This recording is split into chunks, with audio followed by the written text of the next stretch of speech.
Hello, everybody, and thank you so much for joining us today. This is our second session of Women Elevate, and I am so excited who I have here, who's Suzanne. I'll introduce in a second. But just so if you haven't been in our previous sessions, a little bit about Women Elevate. Women Elevate is it's actually we, which I know Suzanne, you're a big fan of we versus I, and it's cultivating a space for women in a develop as rising leaders in the workforce. So we're going to have a lot to talk about as we dive a little bit deeper with interesting different topics. And another thing is, my name is Sarah Katz, and I'm a co-founder and partner at Spaulding Ridge. And now I'm going to dive even before we talk about Suzanne, because she's going to provide us all the different perspectives that we should be thinking about, is about our conference, Elevate 21. It's our first conference. It's going to be an annual conference, and it's really about connection. So connecting technologies, connecting people, and really also connecting processes, because as we help organizations, it's about how do we make things efficient, but also getting people behind it, and creating impact and value. So we thought this would be great about talking about connecting women, but we're all human beings. And I know, Suzanne, you talk about a lot about that, your podcast and your company. So again, thank you so much for joining me. Sure. And I just a little bit about, for everybody here, I mean, you've done a lot, and you're involved in a lot of different things, specifically in the Chicago community. But she's a clinical associate professor at Kellogg School of Management, which we talked about. I just met some folks that actually took your class, and think you're an all-star, where she teaches selling yourself in ideas. So we're going to talk about that as we're thinking about what's top of mind. She's a lecturer in new venture and entrepreneurship courses at Kellogg as well, and a mentor for the Zell Fellows program. But outside of that, because that's not enough, Suzanne is also a co-founder of Bonfire, which is something we both share a passion of elevating women, and specifically in that journey around where their story goes past going into management. And so they have a lot of great things around how to do that, tools, lectures, cohorts. And let's dive in. But before that, she also has a podcast that everyone should check out, is The Big Payoff. And I really appreciate that, and appreciate that you wear heels just as much as I do and want to be taller every day. It's been hard during COVID on Zoom. Like, where do your heels go during COVID? Sad, right? But I've been able to break them out. Actually, Kellogg was in person throughout the pandemic. So I had 2 classes, masks. So my heels got a little bit of a breakout each time I taught. So we were live during COVID. That's funny enough. I actually wore my heels and during sessions or presentations, because that's like my confidence booster. So like I did the whole same. Yeah, never mind. Right. It's just part of the look, right? It's for yourself. I mean, ultimately, how do you build your own confidence? It's your posture, it's however you show up, stand out, and break through. Like, you get used to sitting a certain way, holding your body a certain way. So for me, heels are a part of that. They just are. Yeah. Agreed. I think everybody has their own sort of, it's a watch or jewelry or lipstick or either way. But let's just dive right in. I want everyone to know a little bit more about Bonfire and what you're doing there. And then we'll go into the questions. Yeah. Bonfire is a talent development accelerator for the rising generation of women. So it really is for women who are early on in their careers. So maybe 7 years in, up till about 15 years in. It's really for the women who are putting their foot on the gas pedal of their career. And we're focused on those women because what we're really about is shaping the culture of the workplace. And we know that when you're in that stage of your career where you're really hungry, you're hungry for being seen, you're hungry for more tools, you're hungry for skills, but you're also hungry to have an impact, that's really where women are going to have a lot of agency as we start to get into, well, what will it really mean to create a workplace that is different from the one we have now? And our assumption really is, Sarah, that work isn't working for anyone. It's not just that work isn't working for women. So Bonfire's tagline, which is all rise, isn't just about women rising. It's really about work isn't working for anyone. We all want a more human place to work. We want workplaces, and the pandemic showed us this, that take into account our humanity, our mental health, our physical health, our overall well-being. And so who is best positioned to lead the charge for those workplaces? Well, women are. And not just because we have soft skills, but because women have the kind of thinking and talent and mental capacity to take in the whole environment of the workplace, link arms with other people, but they need to be in positions of leadership to do that. So Bonfire creates women who are ready to lead. And we do that now in two different ways. One is we have a signature program, which is a 6-month cohort. And then we have a product, which is phenomenal, and it's called Bonfire Beyond, and it's a subscription program that you stay on indefinitely. And I know we have a few from our organizations that I'm really excited. One's already doing it, and then also others as well. So that's really exciting because we also know as an organization, even though I am a woman leader and a partner here, but it's about learning from different perspectives. And I do think Bonfire or any organization like yourself, getting that mentorship or education that isn't just within the company too, and bringing that back, it's super valuable. So Well, I'm so happy to hear that you're doing this.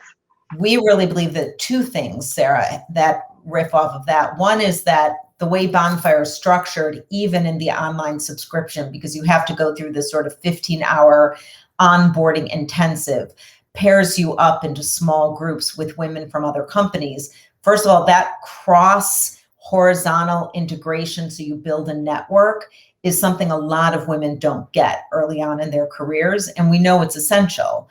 And so that's an important part of just building up knowledge, skills, and network. And the other thing is that while a lot of companies have ERG groups, which is good, I mean, we should all strive to have employee resource groups, that it is different, to your point, to have that kind of external feedback loop that is so often missed, especially in those early stages in our careers.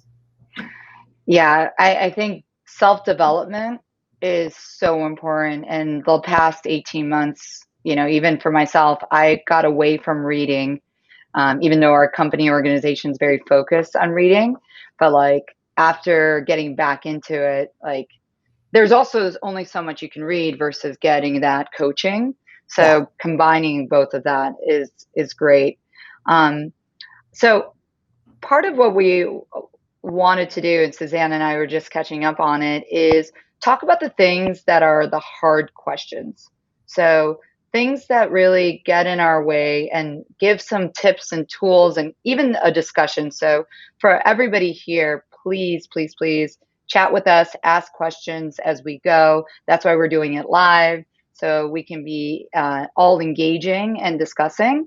So the first thing that, as just talking to lots of different women, all ages, but specifically getting into management and then now thinking of their story and going to the next level or being in that executive room or boardroom or starting a company or so many different things, is that and I went through this as well, still learning as we go, but how to not take things so personally or energy draining, but still be effective and still like be who we are and caring. Um, can you talk through a few ways, like how you approach that, how you advise women, and also any like tools that we can take away or tips as we're trying to exercise this new ability? Sure. I want to acknowledge that I think it's really natural and common for us, men and women, by the way, to feel. I mean, that's part of being human at work, right? To feel, because we're working with people, to feel other people's feelings. So if somebody's angry or upset with you, it's very normal to feel that, right? So your question is, how do we not feel it and then let it sink down into our gut and own it as if it was somehow our fault or our responsibility at a deeper level that becomes dysfunctional, right? So the first thing I would say is it's okay to feel that. I feel it all the time myself, right? And that there's a human part of that, which is called empathy. And we should have that empathy. But I want to remind people that empathy is a process. Sympathy is a feeling. Empathy is a process. So we should all learn to have empathy, because that's the thing. It's getting behind the skull of another person and seeing the world through their eyes that will make you good at what you do. So when someone comes at you with their feelings, that piece of work didn't get done on time. I didn't like the way you treated our client in the meeting. That deal didn't go well. Understanding how the world looks through that person's eyes is a good thing to do, right? Understand how that must feel to them. That's empathy. It's good, but that's a process, not a feeling. You don't have to own their feelings. You just have to understand them. That's one thing. The second thing is, if you put the problem that was just articulated to you, not the feeling, but the problem, in the middle of the table, and then move yourself on the same side as the other person, now you can both look at the problem. That deal didn't close. That client's unhappy. Our project manager didn't perform, whatever it is. But now you aren't adversaries. Now you're actually looking at an objective problem in the middle of the table, and you've lined up side by side and you're saying, let's both look at how to solve that problem. First of all, it's disarming to the person who just came at you, right? To go, I agree. That is a problem. How are we going to solve that? And it makes it a we, not a me, right? And then the final thing I would say is Rachel and I did a podcast called At Your Service.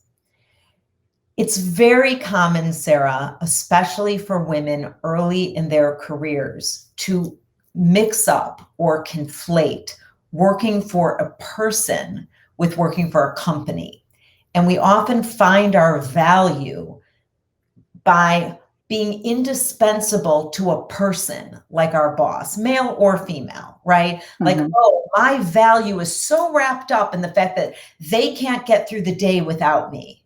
I'm so indispensable to them. I'm their right-hand person. That's dysfunctional. You have to always remember that you're at the service of something bigger, right? You're feeding an objective that's bigger than that. And it helps create some healthy boundaries and distance, because you should never be working at the service of a person, right? You're not an indentured person. You're working for a company, right? Yep. It's a healthy boundary. I've read about this where you almost have to look at yourself, take your ego out and observe yourself from a third party and understand if it's something that is you like it's a defense mechanism, or is it really thinking about like data, like just looking at things from a data point, not that that's the only decision maker, but it helps really align, like you said, like look at the problem, see the data. And bigger than that, and I think you're getting to this, is the company. So for consulting, for example, people like that just start, all they see in front of them is that project. which then identifies, it's their, like, almost becomes their identity. Yes. But the people that have been really successful here are the people that realize that's just one project, but what am I building? What am I growing? How am I contributing? What's my impact? But collectively. Yeah. And it's less about, and this is where there's like this balance of, you don't want to be, you know, a wallflower in the background, but you also don't want to be just about you. So just understanding what drives for that value for the organization and your client or your team will naturally help everybody, and just happens to work out the way it should, or maybe not. And you just work through it, like you said, the we I in that think concept. what I also hear you saying is that if you are good at your work, and I don't want to say good at your job, because your work is the thing that is yours to do all day long, as much as possible, in a portable way across multiple parts of your day. You get known for that thing. It's the thing that people will say about you when you're not in the room. And as you know, that's the key. What are people saying about you when you're not in the room? Because the most important decisions about you get made when you're not in the room. So those traits, those qualities define who you are, not what you do. And so those are the things you need to be conscious of. What are people saying about you? So you said to me earlier, you were with a group of people in Aspen and they knew who I was. They had taken my class. I didn't ask you, oh, what did they say about me? And the reason I didn't ask you that, Sarah, is I'm pretty confident about what they said about me. I'm guessing it was pretty, and I'm not asking you now. I'm just saying I am pretty consistent the way I show up. So I don't really need to ask you that. And that's the place you want to get to in your work, where whoever I am, I'm that person wherever I go. So that consistency gives me confidence, right? And I see a question here that says, how do you work on building confidence while staying humble? So I want to say something about that. The word humble comes from the Latin root humilitas, and humilitas actually means grounded. I think that humble has gotten a bad rap, Ellen. We're told as women that being humble somehow means not jutting out or not claiming our expertise or not, you know, claiming what we did that is worthy of praise. When humble really just means being grounded in knowing who we are and from where we came. I always know from where I came. I always am grounded in both the best parts of me, the worst parts of me, because we are all made up of all of those things. And so being confident is owning that whole picture. And by the way, getting a constant stream of feedback, asking for it all the time, because that's part of what makes you feel grounded. So even at Kellogg, Ellen, when I just said to Sarah, I know what they would say about me, I don't assume it's all positive. I get student feedback by the hundreds. Every quarter, all quarter long, it is not all positive. And that's part of why I stay grounded, right? And so you have to ask for it. And then when people give you feedback you don't like, your response to that is, say more about that. Help me understand that more. And that's how you stay grounded. It's also a practice. Like, it's an exercise that you constantly do. You practice it and you get more comfortable. Like, I could tell from getting hundreds of feedback, as you just mentioned, you probably were able, well, you seems like you've been exercising this for a very long time, Yeah. and appreciating when it's like, ooh, that stung a little bit. Why did that happen? So I do think being aware and asking yourself that question of, like, hold on a second, that actually affected me. Like, Yeah. was that them? Was that me? Was it just the interaction? I think the more we learn about our reactions and the more we ask questions and being comfortable with what we receive, good or bad, the stronger we become. Like like you said, like, it doesn't become a surprise. And then the Right. consistency is without a question. I know something I struggled with because like I wanted to do it all and learn everything and thought I needed to. And then I realized, but then it's hard for people to really understand who they're following or working with. And that's obviously a very different situation. So, really great tips. Practice, ask for feedback, be open to it, and also ask more questions as follow ups, and then not become defensive when you're in a situation where somebody is like, you didn't do something right or there's a disagreement. I hear you has also still been one of my favorite because, like, if you're truly listening, there's definitely things that you can figure out together that can evolve or make things better. So Yeah. thank you for sharing that. Yeah. As we're going and just reminding everyone, this is like, please ask questions. This is all interactive. I just have a lot on mine, but I definitely will share with others. Boundaries. So boundaries is one that just, how do you know what to say yes to, the right things? And then no to other things without feeling like you're not being flexible or like, doing what's the greater good. How do you manage that? So early in my career, I had a boss who had a lot of power in the world. And I watched him say no a lot and was stunned. I thought that was something you could only do when you had power. And yet, he taught me, he was a very good mentor in this way, that you can say no actually quite a bit, even when you don't have all that power. And part of how you do that is that you have to do three things. One is you have to listen to what is being asked of you and ask yourself, can I get that thing done in another way?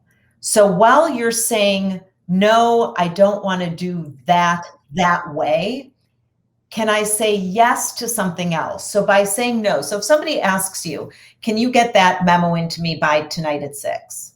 And you're like, no, I can't. In your mind, you're thinking, no, I can't. The question has to be in your mind, why does it need to get done at 6? Who needs it at 6? And is there something else that either can get taken off my plate, or can that get moved, or can somebody else do it? In other words, what can I say yes to? So that while I'm saying no to this, I can say yes to something else. So I always ask myself, like, well, what needs to get fired so that I can hire that, right? What do I need to fire off my plate to hire that yes, right? So that you're never just saying yes, yes, yes, yes. And I do that with meetings too. It's like, if I need to hire that meeting, then I'm going to need to fire another one, so that you maintain some sense of sanity and boundaries in your life, right? Because if you get used to just saying yes, then that makes the assumption that like you're just an indefinite source of like time and stretch and like have infinite, like that's insane, right? Like I saw this meme on Instagram that was funny yesterday, where a woman was like, if you see a woman who is hydrated, paying her own bills, looks great, is, kicking ass at work, and is, working out every day and knows her purpose, like she is on the edge of a nervous breakdown. Right? And it was like, right? Right? So it's like, I'm sorry, but you have to like be able to own your own, like, I am a container with a limited amount of slots in my day. So what can I say yes to, but therefore what do I need to say? That's one thing. But the second thing that I really learned early on is you have to have a repertoire of no's. So you have to be able to learn the graceful no. You absolutely need to learn the graceful no so that you don't just default to the uncomfortable yes for you. And the graceful no, Sarah, can sound like lots and lots of things. So the graceful no can sound like this. It can sound like, you know what? That invitation is so kind. My week is really packed. I wish I could say yes to that. I'm just not allowing myself one-on-one lunches like that this week. I'm so sorry. And have 20 of those, because life is short. I love that. The graceful no. But it's true. I think that sometimes every decision we have to make is something that takes away like our energy, right? And so that then takes away from something else that probably is much more important. And I know a lot of people like I like that, like having a list of graceful no's that you can default to. You could go in the book and be like, no, blah blah blah, but like it's already there. But it Yeah, is with positive intent. The hire and fire. I never thought about that way, but you're right. Like there's only certain amount of space and right. availability or capacity. And Yeah. so as you're growing, hopefully you're delegating and working with others that would love the opportunity Yes. to be able to do some of the activities you're doing, but building that trust too as you go. All Yes. right, we got lots of questions. This is great. And a lot of people agreeing with you or thinking the graceful no is a great term. How do you figure out what is worth prioritizing versus what is worth outsourcing? So a mentor of mine once said something to me that stuck with me for a long time. So he said to me, delegate that which you know, keep that which you don't. So I'm going to give you two different ways to think about it. That's thing number one. And I always found that helpful, especially as a leader and as a CEO of a company, and even as a professor, right? Because sometimes we just outsource the things that are uncomfortable to us, or we outsource the things that we think somebody else knows how to do better, when in fact, the better way to think about that is, do I need to learn to do that thing? Or do I need to keep that thing because it's something that actually should be closer to home to me, right? So that's something to think about. That's one way to think about it. But the other thing is, every single one of us has a dollar sign over our heads in a bubble. Whether your company puts one on you or you put one on you. And so many times now, I've had the gift of having the same business partner for 23 years, Rachel Bello. And she and I have always watched out for each other in this way. And we always ask each other this question: are we too expensive to do that? Could somebody much less expensive than us do that task, right? So for example, when we find ourselves like line editing something, Mm-hmm. and we're like, no, we're the only people who can do that. We're the only ones with the words, right? We're always like, Mm-hmm. can't somebody less expensive? And we don't mean that literally, although kind of, right? Like there's a point at which you're like, no, somebody less expensive than us can be doing that task. And the third way to look at it is this: every time you do that, you're giving somebody else the opportunity to learn. You're trusting somebody else with the opportunity to learn a skill that is valuable to them. And that is a gift. It's also scale, right? So Mhm. a lot of CEOs, founders, business, like they can get up to a certain level, like Yeah. 5 million, 10 million, Yeah. 20, Yeah. but because they want to keep control or they have to be signing off on everything or they have to be involved in every discussion, once Yeah. they go to 50, 100, Yeah. even a couple hundred to billion, that's not possible. There's Right. so many things working against you. And like you said, you're not unlimited Right. with time. Yeah. And so I like the fact that it's like just thinking about the opportunity cost or the dollar sign and combining that with giving others opportunity so that you're both doing what's best for the company in the long term. Now, I want to say something, and I appreciate actually that you haven't brought this up, because for years, when you were on a panel about women, it was like the first thing that they asked, right? It was like about parenting and work-life balance. And like so many of my people, like Amanda Lannert, me, Maria Katris, it was as if there were like 3 women in business. And every time we were on panels, that was the first thing they asked us. And we were like, you're kidding, right? But I do want to bring this up relative to delegating. So, I'm a parent of 5 children who are, thank God, now adults. But I will say this, knowing where to be when is what matters. Of course I had childcare, of course I did. Like, you can't work without having childcare, and our country sucks when it comes to childcare. Most businesses are terrible on this. Businesses need to be better. That said, I'll tell you a quick story. I kept a journal for my children that I would write in each week. And then when they were 18, I had it transcribed and I gave it to them. And when I gave it to my first child, when he turned 18 and went off to college, I was sort of emotional. I mean, you get less emotional with each kid, but like as I gave it to the first one, and I was sort of like, oh my God, like this is the end of his childhood. Like his childhood over. Like I can't go back and like take him to Disneyland. Like if I didn't take him, he didn't go, right? So I hand him the journal and I'm like, oh my God, like how's your childhood? Like, did I do okay?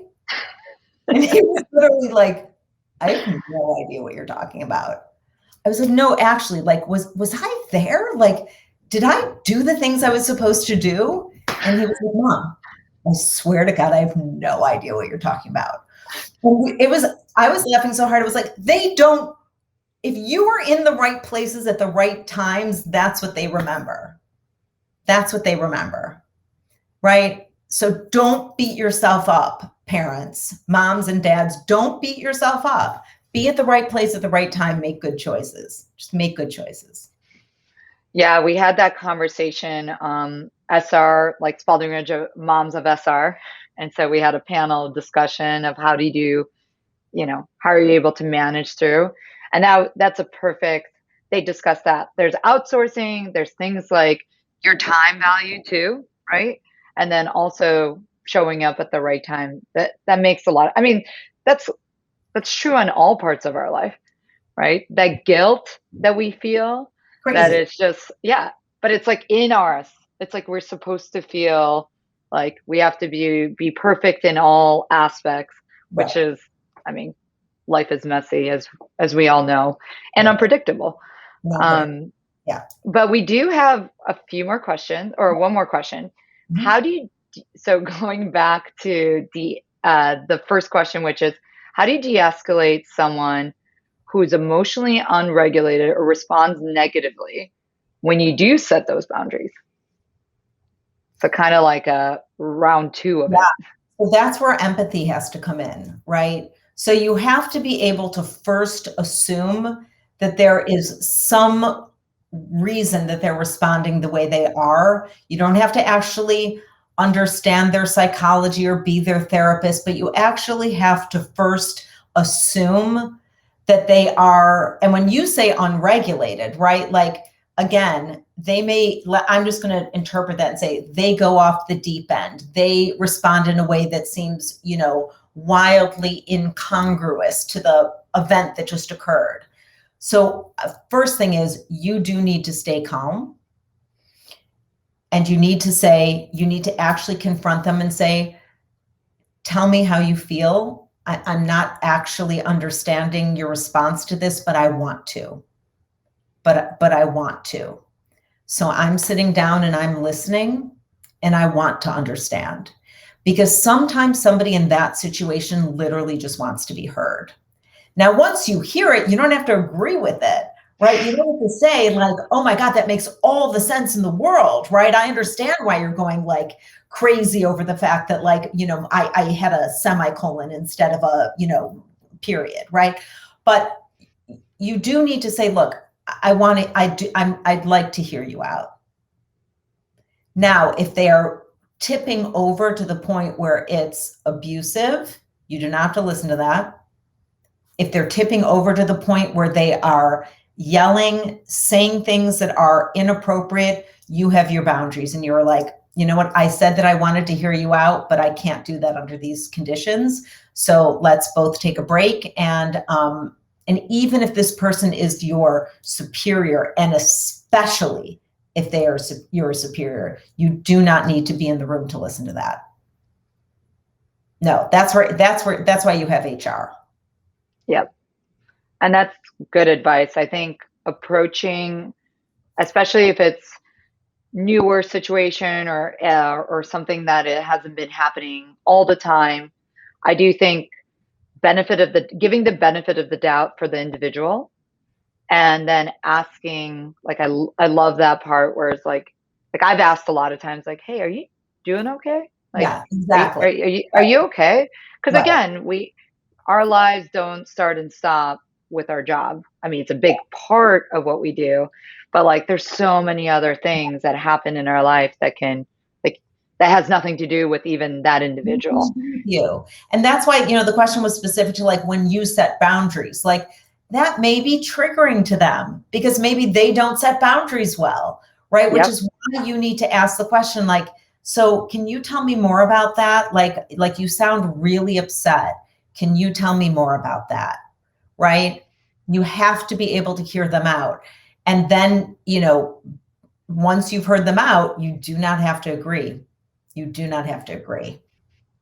Boundaries is definitely a tricky navigating, but at Yeah. the end, you have to be able to feel comfortable in how you're interacting with others, how people are interacting with you, Yeah. and continuing to, like, even look in the mirror, right? If you're Exactly. getting beat up Yeah. constantly or Right. feel drained, there's Yeah. obviously something that needs to be addressed.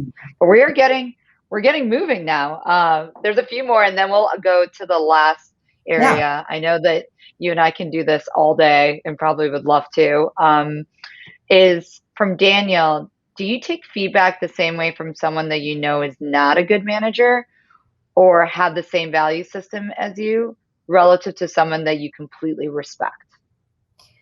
So everyone has to take feedback. And, respect is something that a manager is owed because of position until they are proven to be literally like not worthy of it because of their behavior. You've decided that you don't respect them or don't value them. That's an emotional response. That's an emotional response. You don't have to like your manager. You do have to respect them until proven otherwise, Daniel. In other words, if your manager is doing something that merits you going again around them or to HR because they're doing something that is not acceptable within the boundaries of the company, that's a different story. You not liking your manager, a lot of us don't like our managers. A lot of us have bad managers. But when they give you feedback, here's the way I would process that feedback. Number one, say more about that. Number two, can you tell me about a situation where what you're telling me I did that is, not good, affected my performance? Make them work harder, Daniel, to give you feedback. In other words, if Sarah says, let's just say, for example, Sarah says to me, you know what, Suzanne, you just are really disruptive in meetings. And I think Sarah's a bad manager. I'm going to say, Sarah, can you tell me more about that? And Sarah will say, yes, you just interrupt people all the time and I really don't like it. Then I would say to her, Sarah, can you tell me about a time where I disrupted somebody in a meeting and it really led to a bad outcome? Keep pushing, Daniel, because no one has the right to give you feedback like that unless they can go all the way to the end and give you an example in which that feedback led to poor performance on behalf of the company. Just like you don't have to like your manager doesn't have to like you. But they do have to actually support your performance. Keep digging, keep asking questions, and also, Yeah. it's okay not to take the feedback either. I think that's the hardest part. Is it's okay to be aware, though. But like, the difference of what you're saying, Suzanne, is being comfortable with being aware, but also not accepting, but knowing what others are thinking about you. I do think that's a power. Like, that gives you a lot more data points, a lot more information, so you know how to have different conversations too. Totally. Um, Thank you for that. So we do have for Danielle, and then I promise we're going to go to the, but I love this. I'd rather have these type of questions. So another, not Daniel, but Danielle now is asking about what was it like starting Bonfire as a woman? So Bonfire is my 6th company. And so, it's very different starting a company when you're 50 than when you're 30. So I'm pretty seasoned when it comes to launching companies. I'm also very seasoned launching companies as a woman, which is not necessarily a good thing, Danielle, meaning I'm very used to what it feels like to be in a room where you are, especially this was the first time I saw it where I did a seed round. I've bootstrapped before and used revenue to grow organically until acquisition. This was the first time before revenue I did a seed round. And it is, I'm used to being in rooms with men who have a lot of opinions about your company, having no knowledge of the space that you're in. Very used to that.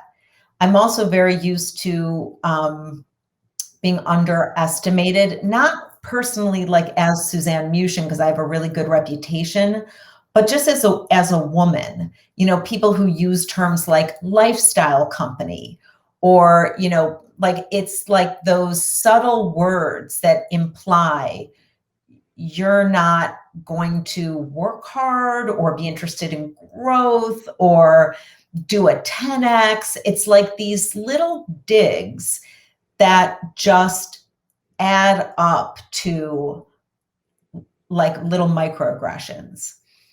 And I'm very used to it, which means I'm also very used to responding to it in very confident ways. And what I've learned to do is to make it clear that I know that it's their loss. Like, you don't want to become part of this. Like, that's totally fine. That's totally fine, because I have a whole, line out my door. Like, if I were ever going to write a book, which I will at some point, the book would be called The Line Out the Door. Because the question is, who's in the line, not how many people. It's about influence more than growth. So starting a company is never easy, but I will tell you what does make it work, Danielle. I have a sisterhood.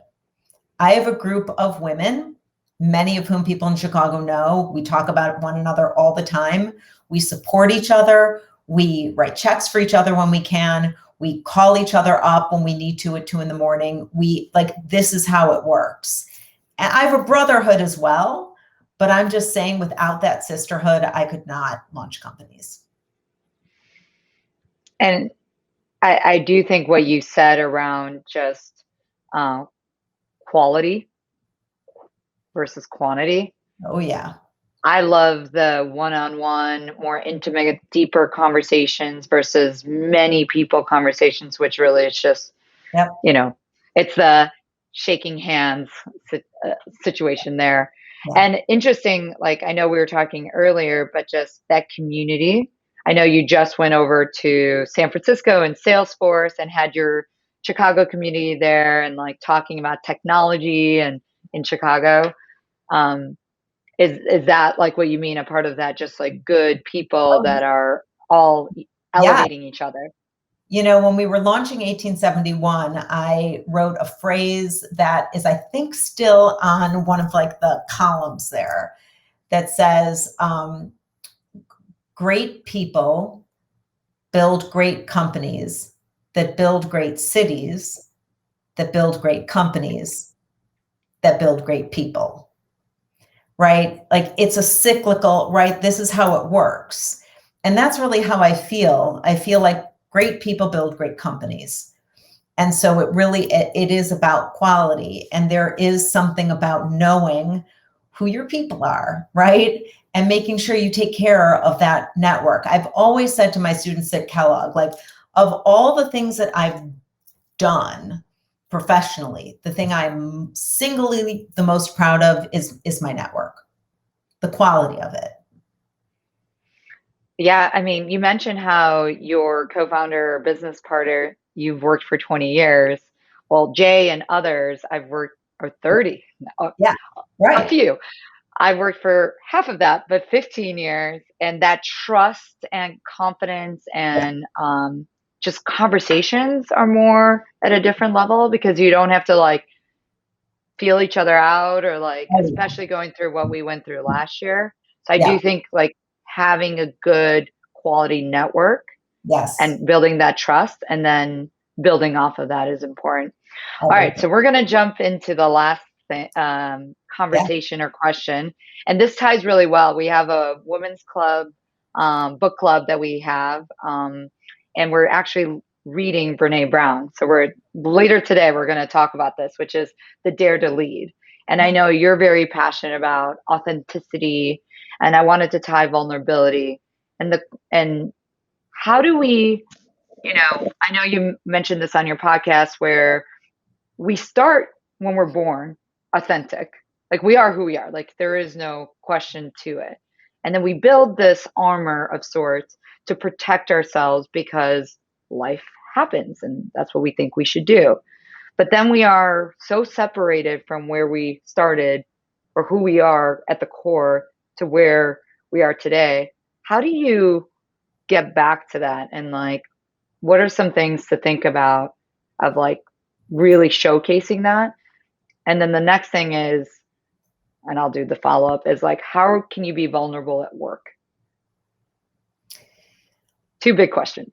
Well, I think the single answer to both of them is that it is a practice, and it's about it is about building the muscle memory of it, right? And so the little things that we do all day long. My friend Thomas Stovall really taught me this, which is it's about micro behaviors, the little things that we do that are real to us. People remember. Are we opening a door for somebody if they're walking by and have 2 cups of coffee in their hands? Are we wearing what we want to wear to work and it's, not necessarily the company dress code, but it's still respectful, right? Are we sitting down at tables at lunch when we can all go back together with different groups of people during the day?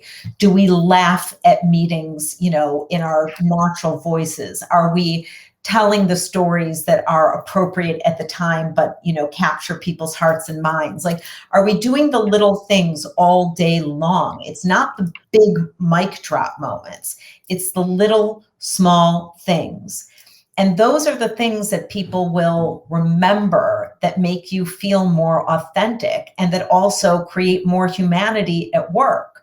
Because again, it's not about like some big rule that makes, the workplace feel more like fun. It's not the pool tables and the coffee bars or any of that stuff. It's the little micro interactions that make everybody feel seen and heard. And I'll just tell you a short wrap up story. So one of the things I'm really known for at Kellogg is that I always have everybody's name memorized before the quarter starts. So I walk into the room, there's 75 students, I know all of their names. And the reason I know their names is because I've had class cards made that have their photos on them. I know what school they went to, I know their last job, and I know their names. And I require that of my teaching assistants as well. And I do that because like, these are my customers. They've paid a lot of money to be sitting in front of me for that quarter. So I should know their names when they walk in the door. So one day, maybe 3 weeks in, there was a guy in the room, let's just call him Steven, and I called him Brian.